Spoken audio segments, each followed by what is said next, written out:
Well, what's up, Central? My name is Joshua, and I'm one of the worship leaders for Central Live. We are so excited that you're joining us for week 2 of the series, Like a Boss. If it's your first time here, I want you to know that Central is a place where it's okay to not be okay. Simply put, that means you can come as you are, you belong, and we are so glad that you are here.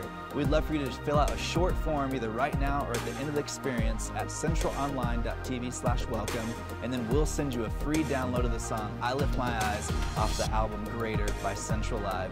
Well, now let's get ready to experience Central Online.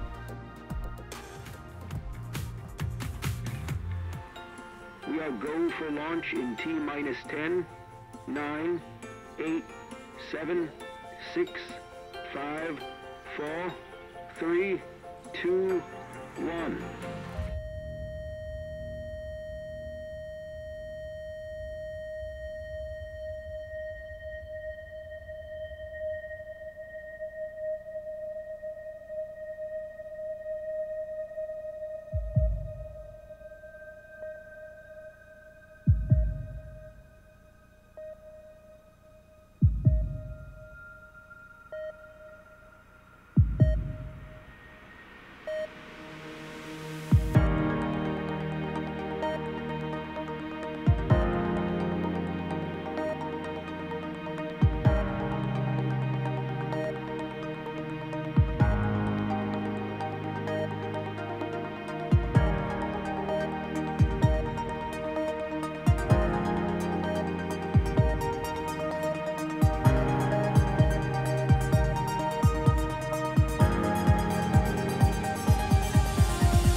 Who's ready to get this party started?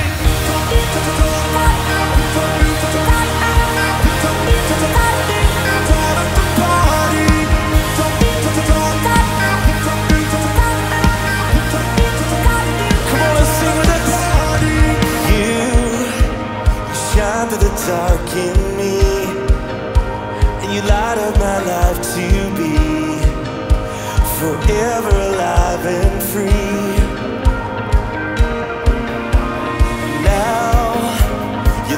Inside my heart and gave me a brand new start.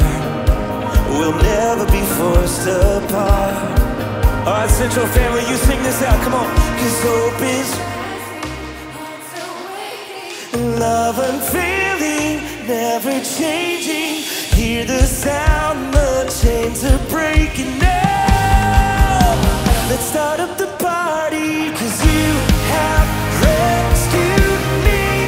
Now I'm living, can't stop dancing, 'cause you have set me free. Raise the music, let's start up the party.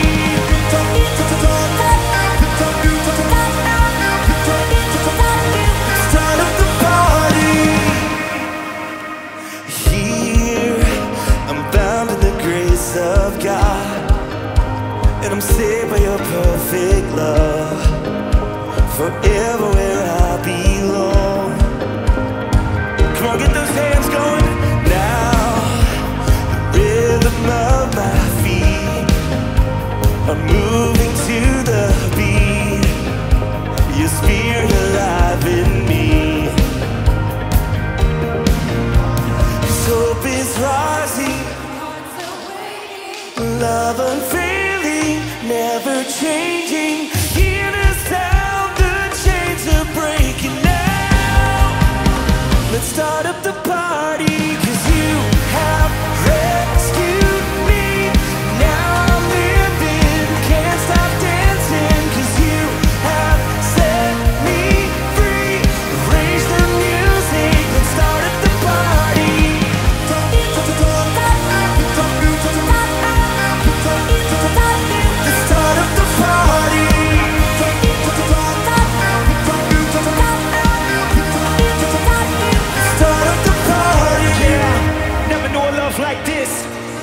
in life like this.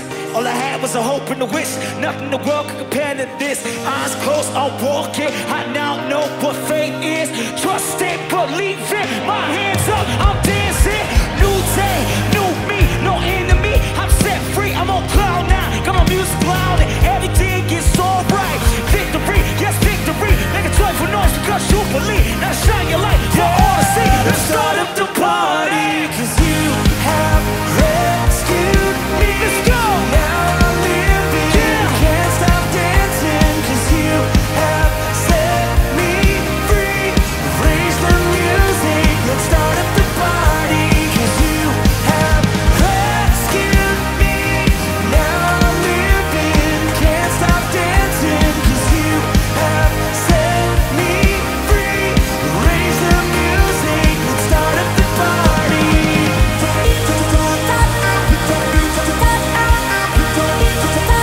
Let's start up the party. Yeah, let's start up the party. Come on. Well, thanks so much for watching Central Online. I want to give a quick shout out to Maria, who's watching in Chicago, and also Trina, who's tuning in from Tulsa. If you're watching online, be sure to post it on social media. Take a picture of your screen and what city you're in, and make sure you hashtag Central Online. We'd love to give you a shout out next week. Well, I can't believe it, but coming up already is Easter at Central. You can go to easteratcentral.com for times and locations. It's going to be amazing. But for now, let's continue with our online experience.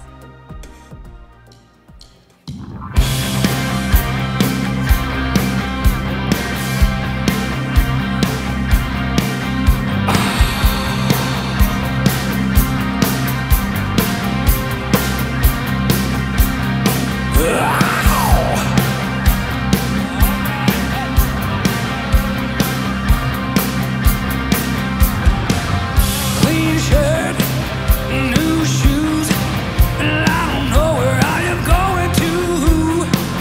Silk suit, black tie, I don't need a reason why. They come around just as fast as they can, 'cause every girl crazy about a sharp-dressed man. Oh yeah. Here we go. Gold watch, diamond ring, I ain't missing out a single thing. Zip link, stick pen, when I step out I'm gonna do you in. They come around just as fast as they can, but every girl crazy about a sharp-dressed man.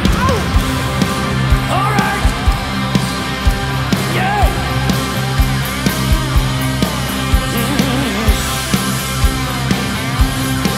Here we go.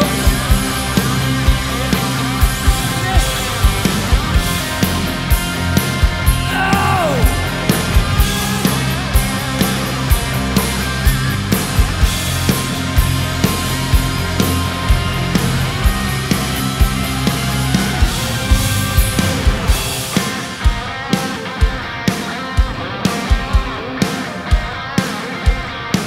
Look at here. Oh yeah. Top coat, top hat, and I don't worry 'cause my wallet's fat. Black shade, white gloves, looking sharp, looking for love. They come around just as fast as they can, but every girl crazy about a sharp-dressed man. Every girl crazy about a sharp-dressed man. Every girl crazy about a... Yeah, yeah, yeah.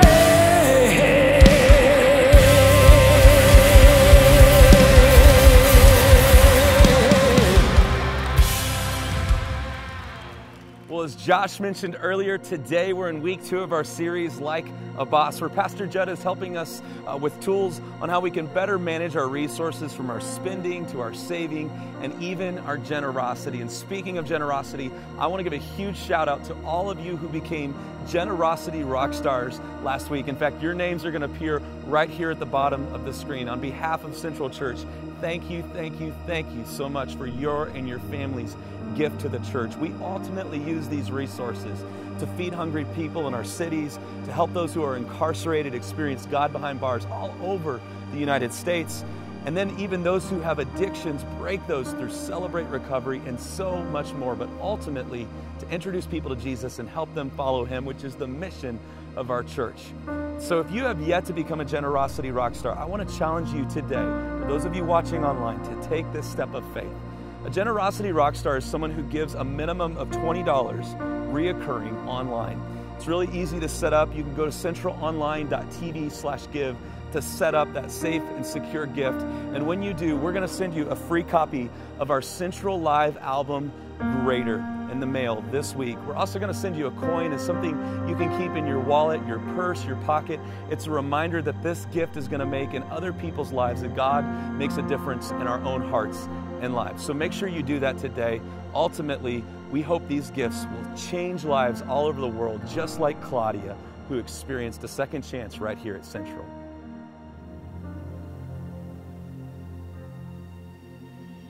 My name is Claudia, and I was born in Tijuana, Mexico. I came to the United States when I was 4.5, 5 years old. My parents shipped me off to live with my grandmother so that I could have a better opportunity to go to school in the United States. I used to go visit my parents during breaks, but the majority of my time was spent living with my grandma. My mother ended up moving back to California, but she had gotten remarried. It was painful just because it felt like I was kind of competing for my mother's attention. I moved to Las Vegas with my husband in 1993. I started my career as a marketing representative for a large firm. I started just kind of engulfing myself more with work. In 2007 is when really our relationship took a toll and just kind of a turn for the worst. And so we ended up being divorced at the end of 2011. Everything in general was just kind of like the perfect storm brewing. I just thought that I could do it on my own. And so that's kind of what I started to do. My dad passed away, my marriage was falling apart. I had a huge account that I ended up losing. I kind of felt like, why is this all happening to me? I remember one day after my husband and I had separated, my sister gave me a call and said, hey, I'm taking my mom to the hospital because she's having chest pains. At that very moment, I just felt like everything was crumbling. Like I couldn't handle it anymore. And I just remember being in the restroom and just sobbing and saying, okay, God, I can't handle this. This is too much for me to handle. I need to surrender my life to you, and I need you to step in and take care of this mess that I've created. At that very moment, my phone went off and I thought it was my sister, so I went to get it, but it was actually my email. And it was my daily devotional, and it said, are you at your wit's end? Do you feel like you can't do this on your own? And so I felt like that was just God kind of responding to me. And at that very moment, it's really when I just said, okay, I'm gonna do it your way. We started coming to Central in 2000. And in 2007, after my father passed away, is when I said, okay, I just really want to devote my life, surrender my life, and just kind of do it the way that God intended us to do it. So I decided that I was going to get baptized, and that's really when it kind of shifted and turned for me. Through the process of doing that and just surrendering my life, I started to really see the blessings that God had for me all along. In 2008, we had the Giving Series. I remember Judd having a sermon. I felt like he was looking at me and said, this is what God is saying. You want me to trust you with $1 million when I can't even trust you with one? I felt like he was just talking to me. There was a campaign that was going on at church. For $100, you could sponsor, help one person or save a person for that entire year. So when they passed the little cards out, I heard just God saying, Claudia, you have to help 75 people. When it came the time to write the actual check for the pledge, I just kept thinking, you need to help 75 people. So I prayed and I said, okay, God, I'm going to be obedient. And so I wrote a check out for $7,500 and I sent it. About a week later, I got a phone call from my accountant. And she said, I typically don't call customers on the weekend unless it's with good news. You were able to qualify for head of household, so you're going to get a refund in the amount of $7,400. When I hung the phone, I just got on my knees. And I started praying and just said to God, okay, God, it was just confirmation. And I just could hear him say, see, Claudia, I don't need your money. This was a test. This was a test of your faith. From then on, it was just kind of like a light switch went off. It was just confirmation that this is something that we need to do. And it's not because the church needs it or because God needs your money. It's just a test of your faith. Since then, the blessings have just been astronomical.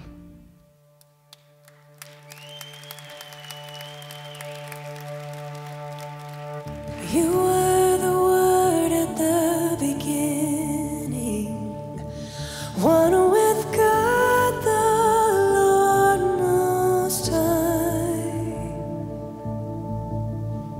Your hidden glory in creation, now revealed in you are Christ. What a beautiful name it is. What a beautiful name it is. The name of Jesus Christ, my King. What a beautiful name it is. Nothing compares to this.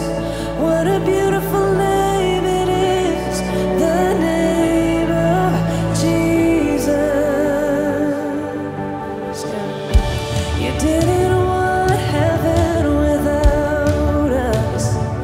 So Jesus, you brought heaven down. Oh, my sin was great, your love was greater. And what could separate us now? What a wonderful name it is. What a wonderful name it is. The name of Jesus Christ, my King. What a wonderful name it is. Nothing compares to this. What a wonderful name it is. The name of Jesus.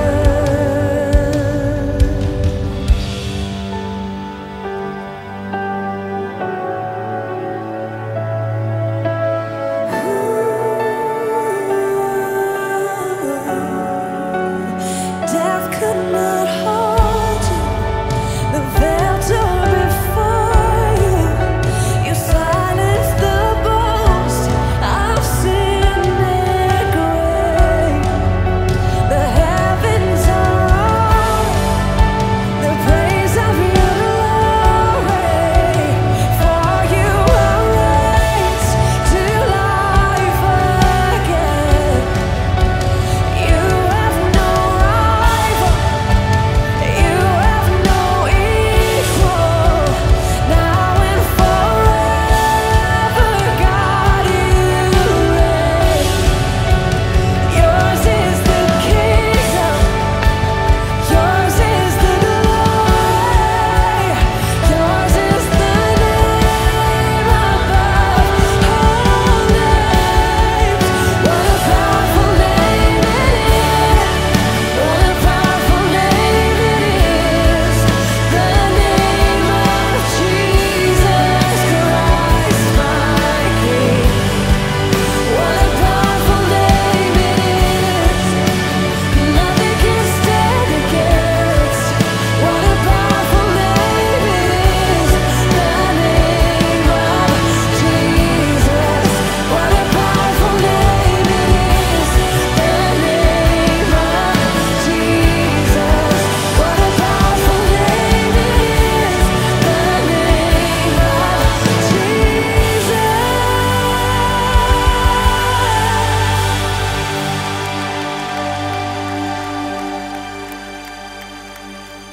And we've come to a time in our experience tonight where we have the privilege and honor to give back to God financially just a portion of what He's blessed us with our tithes and our offerings. You know, one of my favorite stories in the Bible around generosity is about a woman who walks into the home of Simon the leper, and Jesus and some of his closest friends were having a meal together at that table. And this woman walks in with this vase and she goes over to Jesus, and this vase of oil is actually equivalent to an entire year's worth of wages at that time. And she begins pouring this oil over the head of Jesus, anointing him. In fact, some of Jesus' closest friends look at her and they say, "Woman, what are you doing? Why would you waste that money? You could have given it to the poor." And Jesus looks at his friends and he says, "What she's doing is a good thing. She's preparing my body for my death and resurrection. In fact, from this day forward, we will remember this woman's generosity." And here we are over 2,000 years later, still talking about her generosity. You know, that's the kind of life that I want to live. But, you know, I wonder if I would have been at that table at the same time, if I would have asked the same question, like, this doesn't make sense. Why would you waste that money? But you know what doesn't make sense to me? Why God would send his one and only son, Jesus, to the earth to die on a cross for my sin and shame, to give me a second chance. That doesn't make sense, but God did it anyway because he loves us. And we give anyway because we love God. So this is our opportunity to give back to God, to thank him for all he's done in our lives. Would you pray with me? Lord, I'm so thankful for this church. Thank you for your son, Jesus, God, for setting the example for us, for giving us a second chance through the cross, through your death and resurrection. God, we are so thankful. So this is our opportunity to give back to you, God, just a portion of what you have blessed us with. And as your word promises, God, I ask that you would open the floodgates of heaven on our life, God, of blessings as we trust in you in this area. We thank you so much, for it's in your name we pray. And everyone said, amen. If you didn't come prepared to give today, you can also give online, which is the best and easiest way to give. You can go to centralonline.tv/give. Our Generosity Rockstar will be located all around our facility at the end of the experience. You can give that way as well.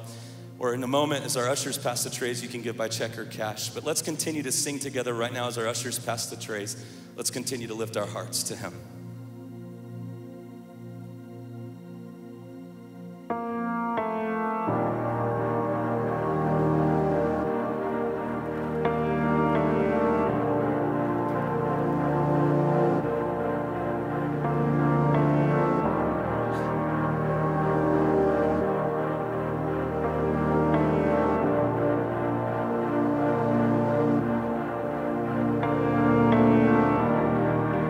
Walking around these walls,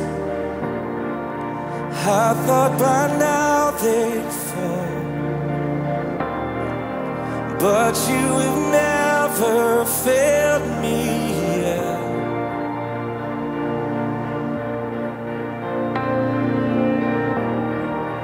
Waiting for change to come, knowing the battle's won, for you have never failed me yet.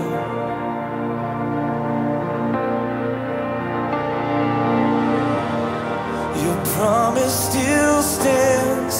Great is your faithfulness, faithfulness. I'm still in your hands. This is my confidence.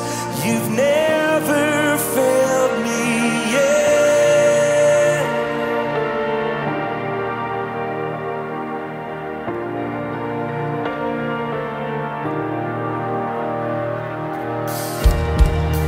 And I know the night won't last.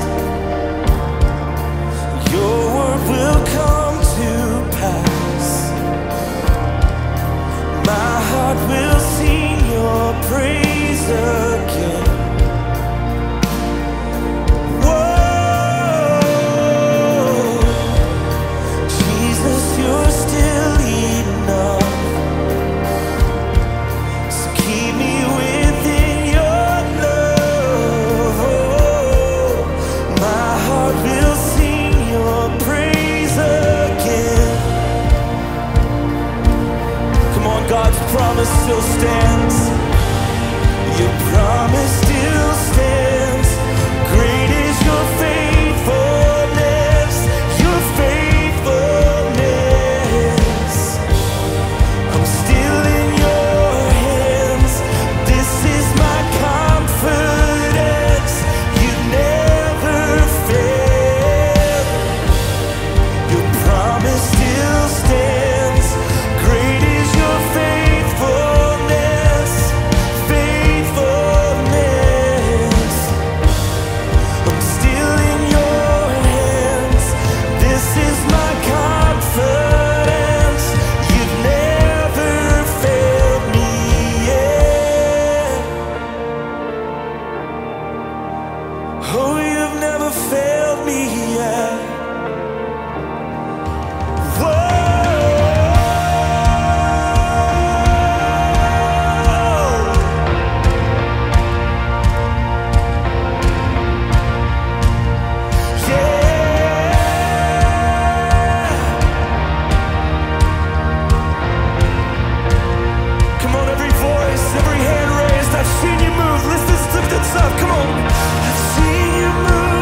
still stands. Great is your, come on, faith. We're still in your hands. This is my confidence. You've never,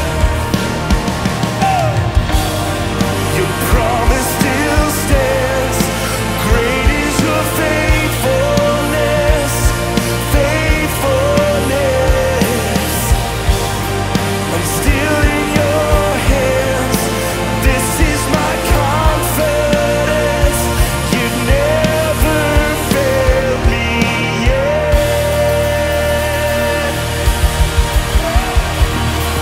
Come on. There's no greater name than the name of Jesus. Let's lift up a shout and thank God for all He's done.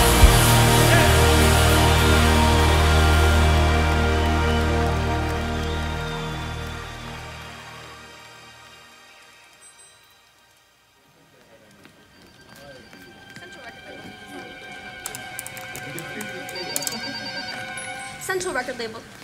Please hold. The boss is here. The boss is here. Jenny, tell the band the boss is here.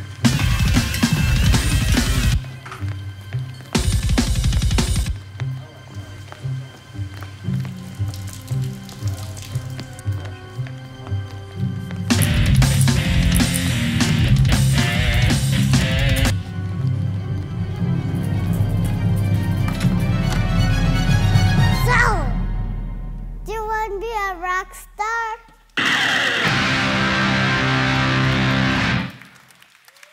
All right.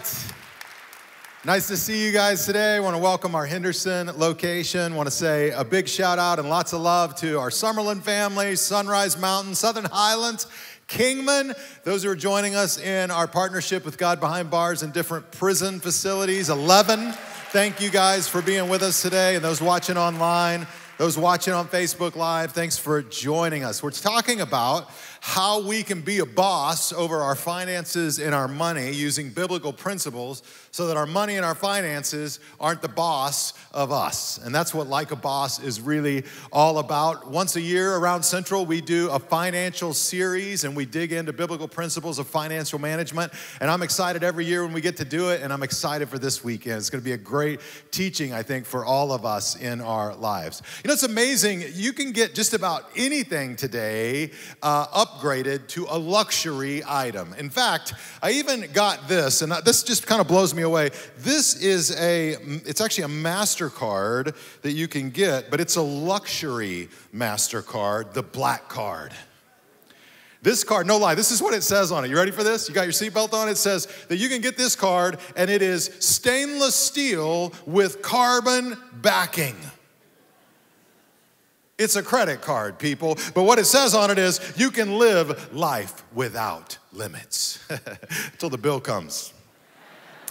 You can upgrade everything today, even your credit card, right? It says that it's a credit card that's filled with distinction for you in your life. And that's part of the challenge of the world that we all live in. Everywhere we go, we see the opportunity to upgrade. There's things that promise to be better. There's the desire for more that just happens in our lives. And we can find ourselves in a situation where we feel absolutely strapped financially. Now, Lori and I, we've experienced this in our own lives. I can remember about 16 years ago, we came to a crossroads. And it was just, we were taking on more and more consumer debt, more and more credit card debt. We weren't doing anything crazy. We were driving old beater cars. You know what I'm talking about. Like, these weren't new cars in the last 3 or 4 or 5 years. These were older cars. We lived in a home that literally you could stand in my backyard in Southern California and you could touch the fence. Like, you could have one hand on the back part of the house and you could touch the fence. That was my backyard. This is not big living. Right? This was a townhome, you know, it was like just enough, and we were grateful for it, but it's not like we were doing crazy things. We weren't taking expensive vacations. We weren't doing crazy things, but we never had enough money at the end of the month. And so my solution to that problem for a long time was a solution I think a lot of us engage in. You don't know what else to do. You know you're not living extravagantly, so you take on more. So I was already working full-time as a pastor, so I took a second job teaching at a university. Then I took a third job, and I was speaking everywhere I could, and I was just working 60, 70, 80 hours a week, just working. And you know what? Ultimately, it didn't make any difference. And here's the lesson I learned. You can't out-earn bad spending habits. You can't out-earn bad spending habits. And we didn't have like grossly bad spending habits, but here's the deal. We weren't managing every penny that came into our lives, and because we weren't managing what came into our lives, it was just leaking out all around us. Can anybody relate to that? That was a delayed kind of choppy clap there, like, oh yeah, that's all too real. I'm just telling you, I've lived it, I've been there. It's a brutal place to live, and it's where a lot of us find ourselves. And so sometimes the solution we think is, look, I've got an income problem. I need to get more money. And that might be the case, but I want to suggest to you today that before you deal with the income problem, you need to deal with the management problem and make sure the management problem is squared up. Because you could get a 10% raise, a 20% raise, a 50% raise. And in many cases, with a 50% raise, it will make no practical difference in 3 months. Why? Because you haven't dealt with the management problem and you're just as broke as you always were. In fact, if you got the luxury black card, you might find yourself in an even worse situation with the stainless steel cover on the front and the carbon fiber on the back. You're living without limits. And so I want to talk to you today about 3 simple habits, biblical habits, that Lori and I have engaged in our lives over the last 16 years that I feel like are rooted in the teaching of the Bible that have helped us begin to find some sense of financial peace in our life. When we began to live these 3 habits in our lives, things started to turn around. The first thing we had to do was we had to recognize that it wasn't an income problem, it was a management problem in our lives. And even though we weren't living extravagantly, we had to make some serious decisions. And we literally went through every single penny we were spending. We cut back like crazy. We cut cable. There was no eating out. We cut everything back in our lives to try and get a grip. I went from working 3 jobs to working 1 job, and we decided we're going to live on what we have. And it took a while. It doesn't happen overnight. We had to get these habits going in our lives, but what we began to discover, no lie, was peace, a sense of peace. And the peace was we were managing what we had, and I got my life back. I was able to come home and be a dad again. Right? I was able to take care of my daughter at the time and be present in Lori's life as well. And for some of you, you're working multiple jobs. You feel like you're just spinning more and more plates. The debt keeps adding up. You're not living extravagantly, but there's just not enough at the end of the month. And it might be an income situation, but first I want to suggest to you to look at the management situation. You might find that peace is available to you in your life by looking at these 3 simple habits. So I want to do that, but I also want to look at some teaching that Jesus gave us, because we've been in this series, Like a Boss. We were in Luke chapter 12 last week, and we thought, well, let's go to the boss, and let's see what Jesus himself says about money, greed, about finance. Luke chapter 12, Jesus gives some more insight. So we're going to go a little higher than the verses we were in last week and look at some of Jesus' extended discussion about money. So if you have your Bibles or your mobile devices, you can follow along. Luke chapter 12, we're going to pick it up in verse 13. We'll also bring this up on the screen, and I just want to encourage you when we get to the red word, help me out, read it out loud here with me. So Jesus is teaching. Guy comes up to him in Luke chapter 12, 13, and basically interrupts him and asks this question. It says, verse 13, then someone called from the crowd, "Teacher, please tell my brother to divide our father's estate with me." Jesus replied, "Friend, who made me a judge over you to decide such things as that?" Jesus is not having it, right? Jesus is like, what? No way. Then he said, beware, what? Guard against every kind of greed. Life is not measured by how much you own.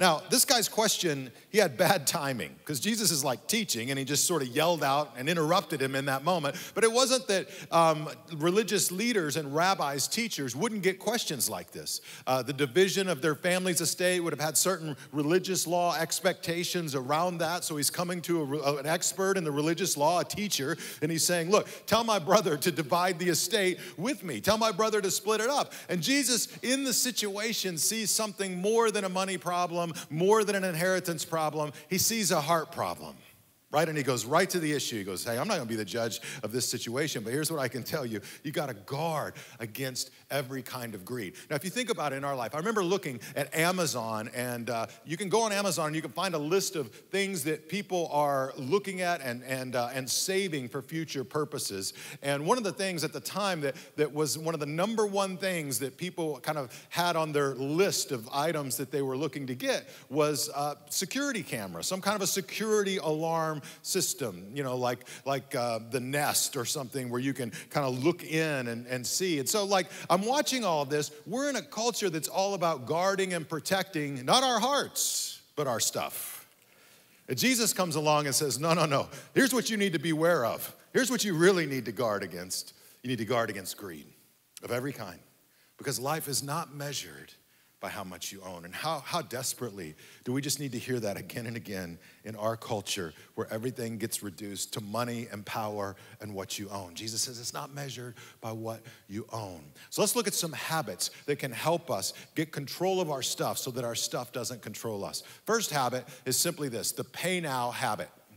The pay now habit. Any of you ever been to an escape room? You ever done an escape room where some of you may not even know what this is? I didn't either, but my wife came to me on Father's Day and she gave me one of those gifts that was really more about her than me. You ever had a gift like that?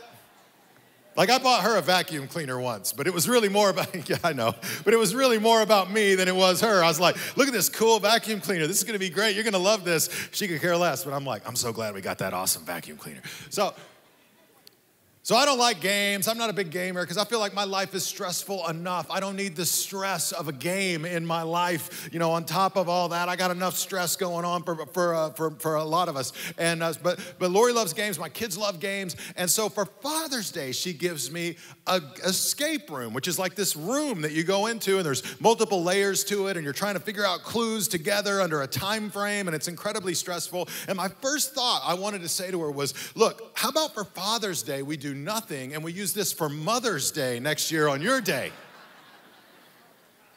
But I value my marriage and my life, and so I shut my mouth, right? And I said, oh, thank you. And I thought to myself, you just gave me a gift you wanted. So on Father's Day, right before Father's Day, we go to the escape room, and we're doing it together as a family. It's gonna be a fun family moment. I'm really, really, really fighting my horrible attitude and trying to deal with it, you know, and we go in, and if you've never done one of these, like, there's all these clues you gotta figure out, and codes and combinations and weirdo stuff and pictures that move and books that come off the shelf in weird ways, and you gotta figure all this stuff out. They turn the lights off on you, things get all funky. At one point, they drop, like, fake snakes from the ceiling and monkeys. I mean, it was like Jumanji. It was like I was trapped in a surreal 3D Jumanji world. And my family's all into it, and I just want to get through it so I can get home to try and get a couple hours to chill out and have a real Father's Day, people. But they're into it, right? And so the whole time, I'm driving my daughter crazy because you're on a timer, but you can basically take a clue and it cuts your time down. You get a ding on your time, but you can move through it faster. And I don't really care about winning this thing. I just want to get through it. So Emma and I are going back and forth. We're fighting. We're bickering. We're all sort of kind of snarking at each other the whole time. You know, and then when we get to the end, like by the end, we finally get out of this thing. None of us will hardly even talk to one another. But this is what's so funny. I had Lori pull this up. This is a family photo we took right after the experience. We look so happy. And then on social media, she's like, oh, we did a game room. So don't believe everything you'll see on social media. We were not happy right there. I was like, I survived this stupid game. But that's what our financial life can feel like sometimes when debt begins to take root.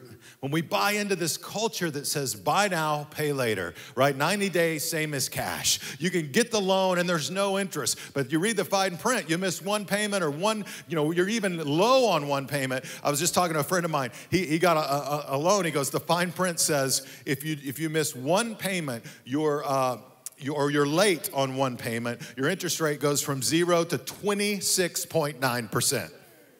Boom. Somebody's making money on this stuff. They're not just doing this out of the goodness of their heart, right?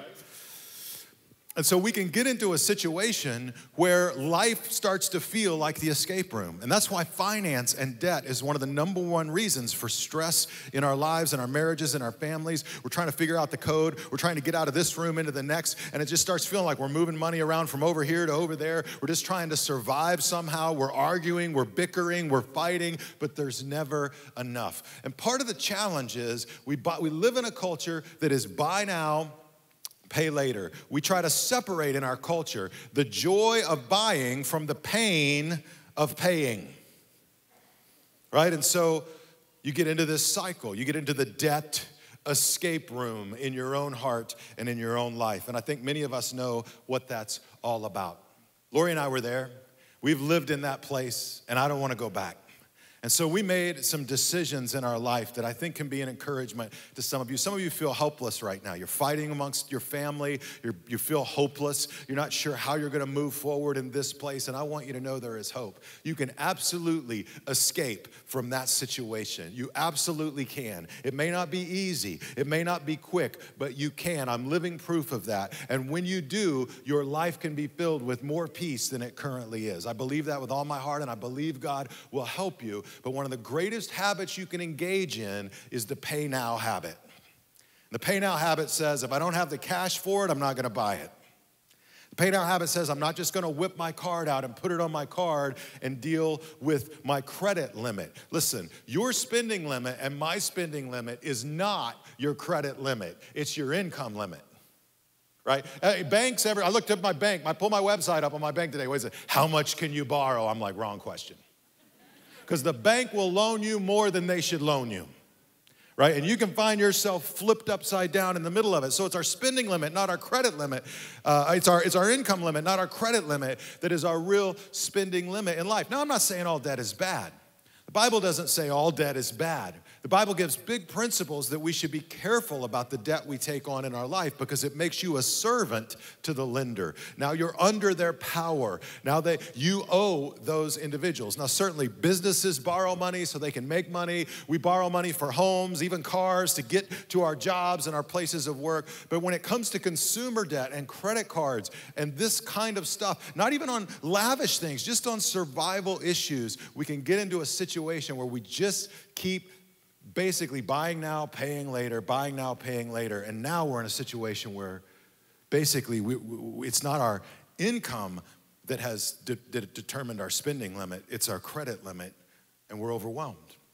So Lori and I made some radical decisions. One was we went to a cash system, and we did this for over a decade. We did this for years. And it's hard. It's hard to go to a cash system. Like there's some things you have to write checks for. You have to pay automatically. You know, I get that. But I'm talking about all the other things, clothes, food, entertainment, all those kind of expenses. We went to a cash system and we basically broke it down. And we figured out every penny that we were spending in our financial life, where it was going. And then we limited ourselves to a certain amount of cash for all these expendable things in our lives. And we went to the ATM every week and we got that much cash, and that was how much cash we had. Now it's weird. I will tell you, I was a weirdo at the grocery store for a lot of years. People behind me are like, dude, just swipe your card. And I'm like, 5, 10, 15, 20, 25, 30, 35, 40, 45, 50. You know, I'm counting out the cash, right? But say what you want. If you're upside down, I'm telling you, this can help you. All the studies show that you will spend less if you spend cash than if you put it on the card. Because you think about it, like we take money. I think I got a bill up here. We take money, and when we pull money out, $100 right here. Come on, somebody. It's fake. But we take money out, right? You know, like we've got our money and all this. When you carry $100 in your wallet or your purse, you are a lot less likely to pull that out and drop that down on something. Because what do we say when you give somebody $100? You say, can you break 100? I mean, you break money, right? When you put it on your card, you just swipe it. But when you give them money, it gets broken because it hurts and you feel it more. And so, you know, people have called me over the years silly, ridiculous. I know it's hard to go to a cash system because I don't do it now because I use a debit card. And I'm able to do it with a debit card because for like 10 years we were on a cash system and we worked this stuff out in our life. But I'm telling you, if you're upside down and it's time to get radical, that's a way you can get radical and it will help you in your life. Cash is king, Dave Ramsey says. Debt is dumb. Cash is king. And so one of the habits you can get into is the pay now habit. Let me just speak to those of you that just feel overwhelmed. Look, Financial Peace University is a great option for you. Some of you are like, I can't afford Financial Peace University. You can't afford not to go to Financial Peace University. So you're like, I don't have time. Look, you don't have time to not go get the tools you need to help manage this stuff in your life. And so for some of you across our locations, we're offering Financial Peace University. It's a great next step to really figure some of this out. But Dave Ramsey says, look, he gives these baby steps. And this is exactly what I followed in my life 16 years ago to deal with the debt in our life. So this is uber practical, okay? Super practical. Here it is. I'm just going to give it to you. The baby steps Dave Ramsey offers. Worked in my own life. I believe it can work in yours. First, he says you start getting a budget together, which means you track all of your spending, every single cent for the next 30, 60, 90 days. It'll take you about 90 days to really lock in on a spending plan that's realistic to what your needs are. You can get started quick, but you got to be gracious with yourself in those windows as you learn about, oh yeah, I forgot we had that expense, and I forgot I've got to do this over here. And so it takes a while, but in the first 30 days, we started to mark every single thing that we spent. You know, every single penny, every single place a penny went, I marked it down. And then we paid the minimums on all of our credit cards, just the minimums, and we began to put every excess bit of money that we could into savings until we built it up to $1,000. Look, you got to have at least $1,000 emergency fund, even when you're trying to get out of debt, because something's going to go wrong, right? The car's going to break, the dishwasher is going to break, you name it, right? Something's going to happen. And so we got $1,000 in our savings account. And then we use the debt snowball. And the debt snowball says, list out all of your debts, take your lowest credit card debt and just start paying it off first. And this is where all the math people go, well, which one has the higher interest rate? And I appreciate that Dave Ramsey comes in and he goes, look, math didn't get you into this situation. You know, now we want to get all math, like, oh, which one has a, he's like, and so here's the psychology behind the debt snowball is you take the smallest one because you need a victory, right? You need a win. You need to feel like the ball's moving. He says you take the biggest one and you start paying on it. It might take you 10 years and then you're managing all this other stuff. So he says you take the smallest one, put all your excess on the smallest one until you get it paid off. And then when it's done, you're like, victory, we got that done, right? And then you take that money and you roll it up to the next smallest one and you pay on that until you get it. And I experienced this in my own life. It's like a snowball. It builds momentum. It starts to move forward. And then you get the third thing paid off. And then the fourth thing paid off. And then the fifth thing paid off. And as you go bigger, things get slower. But now you've built some momentum in your life. And once you get your credit card debt paid off, you can then work towards getting 3 to 6 months in savings put back. But it starts with a habit that says, I'm going to pay now in my life. Look, some of you have credit cards and you get miles and you work points and you're really responsible with that, and that's great. You work the system and you're awesome. But that system exists because most people will find themselves failing in the midst of working in the system, right? The system's getting paid for somehow, and it's getting paid on the backs of people that don't keep up all the time. And so they're working that credit card for points, but then they can't make this month's payment. And so therefore they wait and things start adding up. So in our life, just for us, not gospel, this is just Judd. We cut our credit cards up over 10 years ago. And I have a debit card, but I pay cash. Everything that I can in my, now I'm not talking about home loans, even auto loans if you have to do that. But I'm saying I pay cash for everything else in my life. I don't borrow. If we don't have the money for it, we don't have the money for it. If I need to save money, I start putting money aside. And when I wait until I get that money. Come on, that's how our parents told us to live, right? This isn't rocket science. But it'll help you if you get into the habit, the pay now habit. Here's another habit, and that's pay yourself. Pay yourself. So my daughter Emma, she auditioned for and got accepted into this honors performance choir. She did this last year, and they were gonna sing a performance at Carnegie Hall in New York City, which was really cool. So I was excited for her. It was like a bucket list item. So I'm like, we're gonna pay for this. We're gonna go, we're gonna be there, right? So she goes, she gets to sing at Carnegie Hall. So we're in New York City a couple weeks ago, and it's like 20 degrees in New York. How many of you don't do well in the cold? You know what I'm talking about? We live in the desert now, people. That's because we're smart. And now my blood's thinned out. Like I do not do well in the cold. It's 20 degrees, so I got my thermals. I had to go get gloves. I got a hat on. I got, all this stuff. And I was gonna walk to this store on my own, and I walk outside of Manhattan, and I'm like, nope, forget that. So I called an Uber, got my phone out, dialed up an Uber, right? I'm waiting on the Uber. The Uber picks me up, and I'm telling you, I thought I was gonna die. This guy is cruising the streets of Manhattan. He's missing people by inches. He's missing other cars by inches. People that, those couriers on their bikes, those psycho courier people, like you cannot pay those people enough, right? They're flying by, and I've seen it on the movies, and I've been in New York, but I mean, being in that car a couple weeks ago, I was just like, this is insane, this is crazy. And sure enough, this big old delivery truck pulls out right behind us and slams into this Uber. And after, none of us got hurt, but, crushes into the car. And this is what I loved. The Uber driver's like, what? What? He throws that car door open and he gets out and he goes, what? And he looks at his car and it's like, are you stupid or something? How could you, in all of these cars crammed into this uninhabitable space and they're going at a jillion miles an hour, how could you possibly be such a horrible driver that you would hit my car?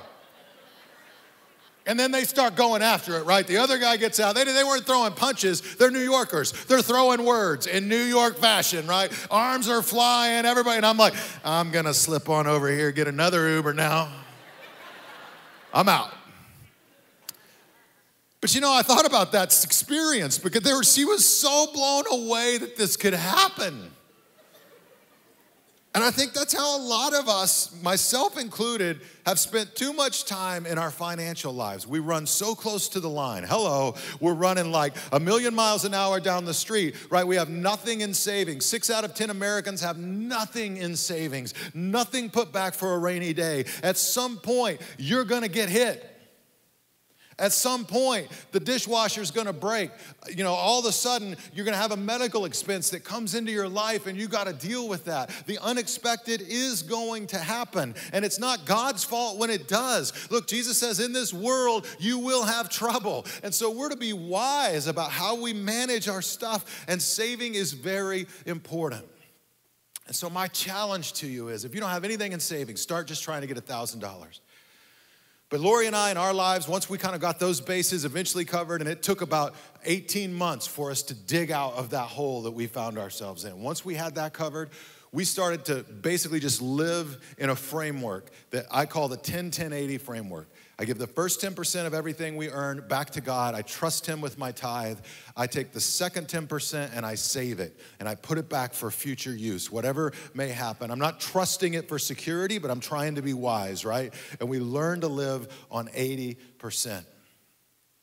And I'm telling you, you might have to cut some things back. You might have to make some hard decisions to live on 80%. But what I found living in that situation is more peace in my life, living with that margin. So pay yourself. Now, in Jesus' story, he's gonna talk about an individual here who put his security in his stuff and in his savings, and he's gonna challenge us with this. Luke chapter 12, verse 16. It says, then he told him a story. A rich man had a fertile farm that produced fine crops. He said to himself, what should I do? I don't have room for all my crops. Then he said, I know, I'll tear down my barns and build bigger ones. Then I'll have enough room to store all my wheat and other goods. And I'll sit back and say to myself, my friend, you have what? Enough stored away for years to come. Now take it easy, eat, drink, and be merry.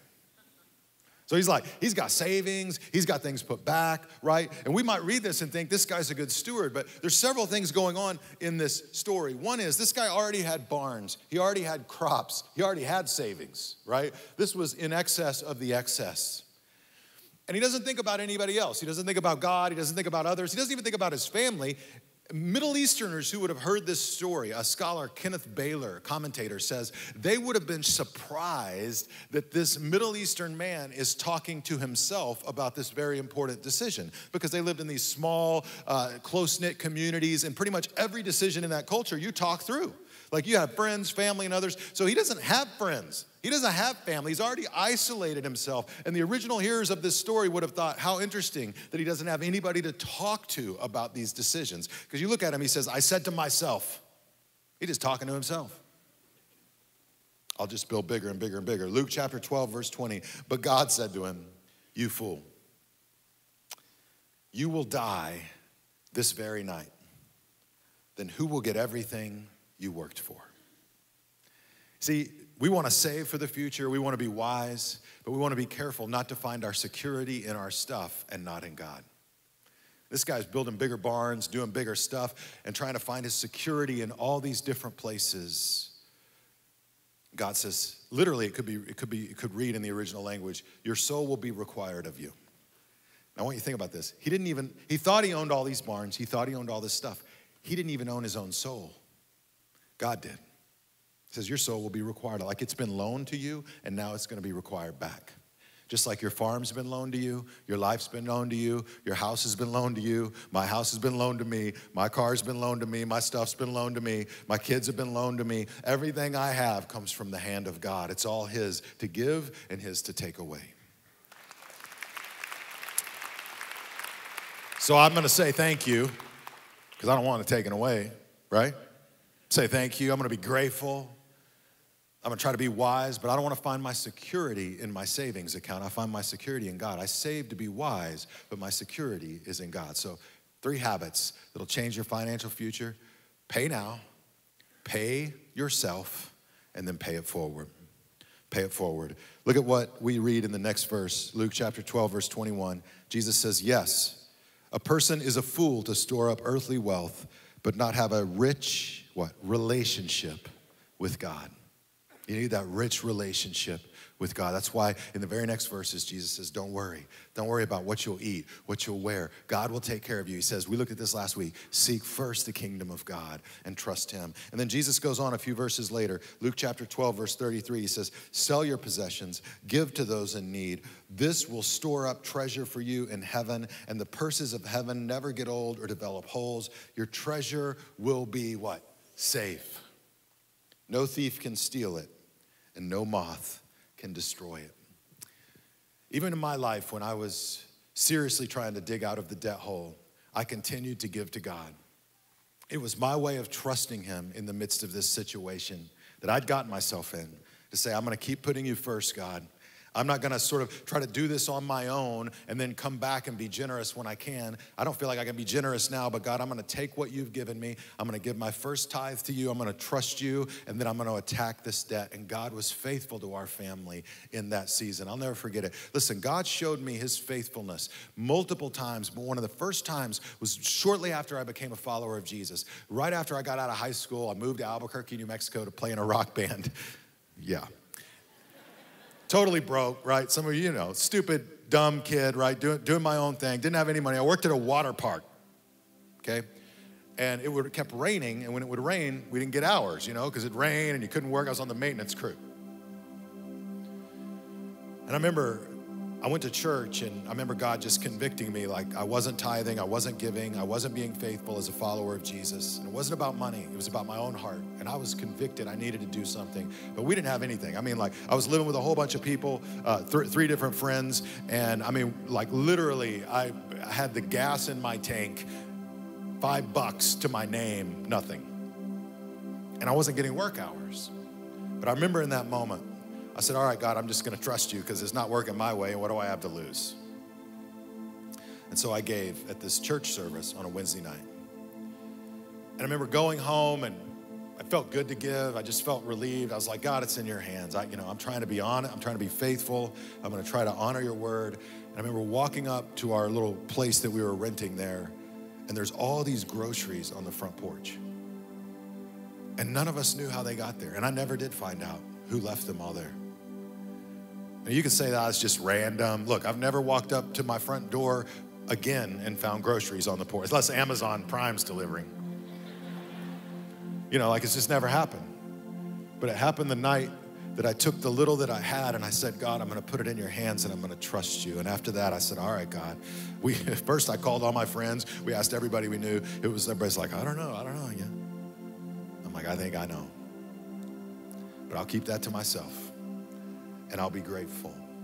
And I'll keep giving generously. When we talk about giving, especially when pastors talk about it, it's so easy to think, oh, the church just wants money. Everybody just wants money. It's all about money because our whole culture's about money. But I just want to tell you, it is more about your heart than anything else. God does not need your money. God will absolutely provide for his church with or without you. He will. But you're going to miss the blessing. You're going to miss the blessing. So 3 habits we've engaged in my life.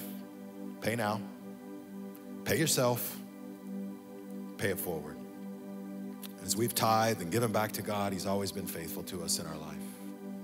Maybe for some of you in your lives, if you're really struggling, maybe it's time to figure out where all that money is going, jump into FPU, get a spending plan, get a budget, maybe even go to a cash system for a while, get a grip on that, start paying down your debt, and know it's not hopeless. Maybe for others of you, you're in a place where, you know, God has blessed you in your life and you've been a pretty good manager of what you have and you're not in debt and you're not underwater, but you haven't really trusted him financially. Maybe this is a time to trust God and give to him. Maybe you've been trusting God and giving to him and you've managed your money pretty well. And here's the kind of next layer of spiritual maturity. It's when you realize that it's not just about the 10% and giving that back to God. It's about the 90% that I'm also living with. And how do I be a good steward of everything that I have? Because all of it comes from God. I don't know where you are in that. I don't know where kind of God might be stirring your heart. But I know these 3 habits have guided us in our lives into much more financial peace. And I believe they can guide you in your life into much more financial peace. You can't out-earn bad habits. Can't out-earn bad habits. So change your habits. You can change your life. Maybe you're here today and you've never really crossed that line of faith. I'd love to give you that opportunity today. If you'd like to become a follower of Jesus, you can simply reach out to him and begin that spiritual journey by repeating this prayer after me and opening your heart to God. So would all of you please bow your heads and close your eyes? Just say, dear God, I thank you for loving me. Thank you for sending Jesus into the world. I believe he died on the cross for my sins. I believe he rose again. Forgive me for my sins. Give me the gift of eternal life. Help me face the challenges that I'm up against. God, I surrender my life to you. In Christ's name. Friends, with every head bowed and every eye closed, if that's your prayer today, if it's your commitment, I want to ask you to just slip your hand in the air. Just to acknowledge you're going to follow him in your life. You're not going to do it alone. You're going to surrender to him and trust him. Just slip your hand in the air.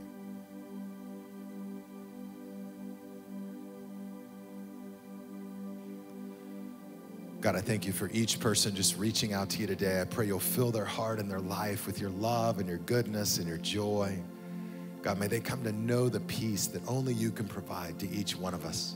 And may they walk out of this experience knowing they're trusting you, they're forgiven, their eternal life is secure, and their existing today is secure because you've got it, because you hold today and tomorrow. We love you and we thank you in Jesus' name.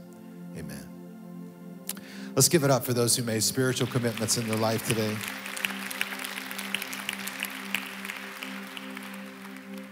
If you made a spiritual commitment, I'd love to give you a resource called the New Beginnings Journal. This is available across all of our locations. Just find the areas that say New Beginnings and go to those areas across our locations. Make sure to pick up a journal. It'll help you over the next several days and weeks as you follow Christ in your life. Let's put our hands together for our location pastors now as they come out and close out the experience.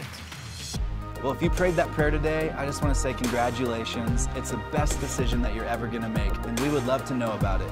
Go to centralonline.tv/welcome, fill out that short form, be sure to check the box that says, I raised my hand.